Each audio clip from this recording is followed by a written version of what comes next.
Bonne nouvelle pour la rentrée académique 2022-2023, l'École supérieure d'administration, d'économie, de journalisme et des métiers de l'audiovisuel ESAE vous ouvre les portes de ses différents sites. À Gbedjourmende, à Bomé-Calavi, à Kpakpa et même à Parakou, l'université ESAE vous offre des bons d'études et des demi-bourses dans toutes ses filières en licence 1, 2 et 3. Et pour les 100 premières inscriptions en master 1 et 2, bénéficiez des demi-bourses. Nouveau bachelier, vous avez au moins la mention assez bien, inscrivez-vous vite à ESAE et bénéficiez d'un bon de 50 000 francs CFA. Étudiants, étudiantes et nouveaux bacheliers, payez 200 000 francs CFA en sciences de gestion, sciences économiques, sciences juridiques et en administration des affaires en licence 1, 2 et 3 et 500 000 francs CFA en master 1 et 2, 250 000 francs CFA en administration générale, administration des finances, journalisme et métiers de l'audiovisuel en licence 1, 2 et 3 et 600 000 francs CFA en master 1 et 2. Alors, inscrivez-vous vite et profitez des offres exceptionnelles mais également d'un enseignement de qualité à l'université d'excellence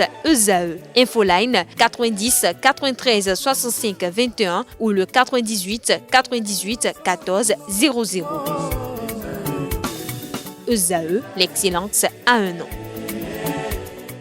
Mesdames et messieurs, bonjour et bienvenue sur Free Sport, initié par le comité exécutif de la Fédération béninoise de lutte. Le programme La Pépinière olympique vise à organiser des tournois sur toute l'étendue du territoire national. Il a pour but de détecter de jeunes talents. Après Dassa, Abomey et Natitengu, c'est le tour de la cité des Kobourou de vivre ces moments de lutte africaine chez les jeunes garçons et filles de 11, 12 et 13 ans le samedi 15 octobre 2022 au Carrefour Mathieu Kérékou à Parakou.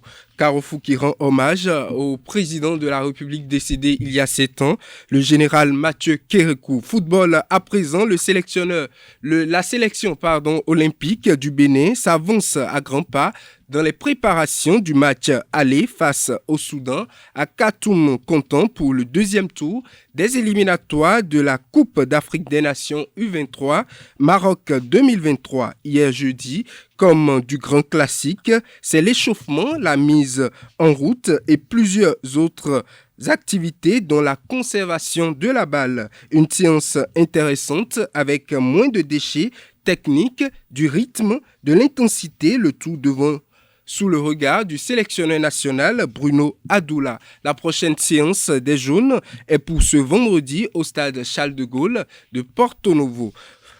Toujours football pour finir cette édition. En venant à Cotonou, le club, l'AS Vita Club, avait fait le programme d'une semaine au plus.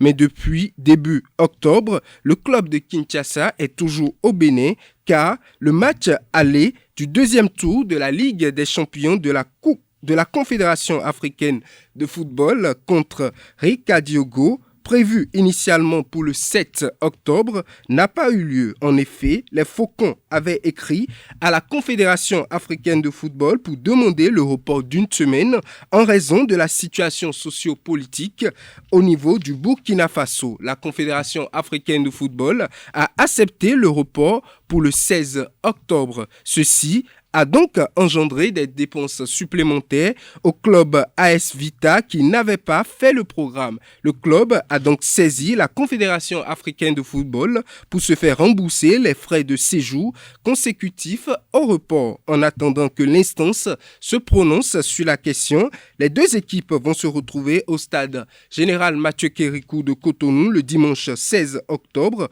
pour l'acte 1 de cette confrontation. Mesdames et messieurs, c'est tout pour Free Sport.